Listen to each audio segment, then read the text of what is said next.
From the very beginning, Better Call Saul was built on a lie.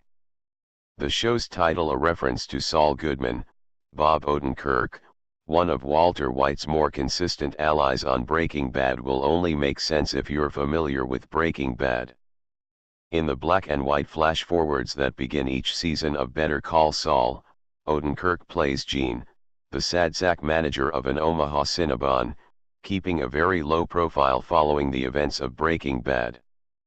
In the rest of Better Call Saul, which takes place years before the events of Breaking Bad, Odenkirk plays Jimmy McGill, the lawyer who will eventually change his name to Saul Goodman on the cynical assumption that he'll drum up more business if clients think he's Jewish.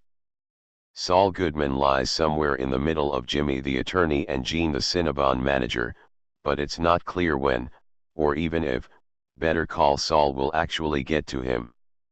So what is this show, anyway?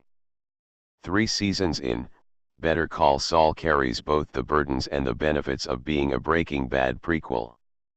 In the wake of Breaking Bad's triumphant final season, co-creators Vince Gilligan and Peter Gould used the easy-to-sell concept of a Breaking Bad prequel as a kind of Trojan horse for a smaller, weirder, and more intimate legal drama than anyone could have expected, the kind of series that might never make it to air if it didn't benefit from the halo effect of Breaking Bad.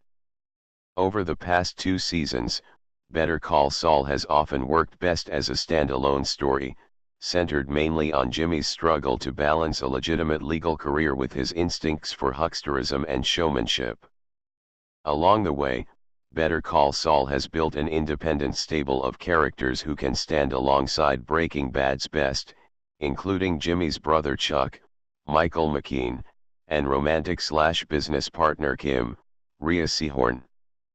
But here's the bad part of being a Breaking Bad prequel: Better Call Saul has been hurtling toward a foregone conclusion from the very beginning, and even with 6 years separating the beginning of Better Call Saul from the beginning of Breaking Bad, it's only a matter of time before the series catches up. At this point, I could watch Jimmy's misadventures indefinitely, regardless of whether they had any connection to Breaking Bad.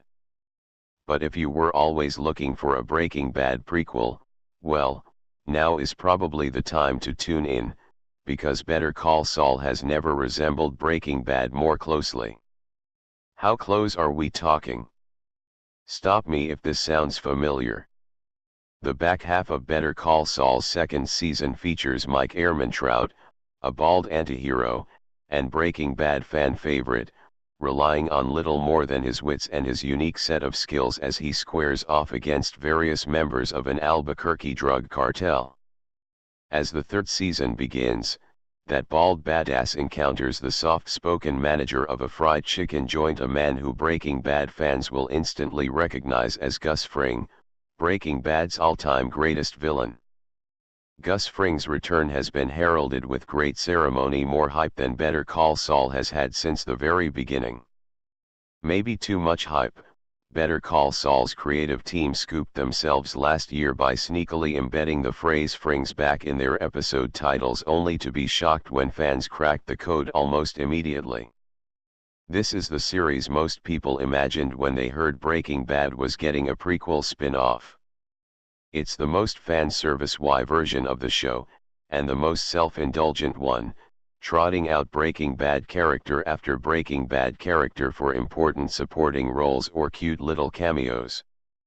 Better Call Saul has earned a lot of trust over its first 2 seasons, expertly balancing Jimmy's verbose scheming, which, after the series premiere, infrequently crosses over into the Breaking Bad universe, with Mike's terse, criminal professionalism, which feels a lot more like Breaking Bad, and features many of its characters. And Better Call Saul can never go full Breaking Bad. For one, Breaking Bad has already told us that Saul Goodman never actually meets Gus Fring. But the introduction of Breaking Bad's most recognizable antagonist starts the timer in a way that might finally transform Better Call Saul into Breaking Bad, Year Zero. You can already see it in Fring-centric promotional campaign for Season 3, which included a pop-up version of Los Palos Hermanos.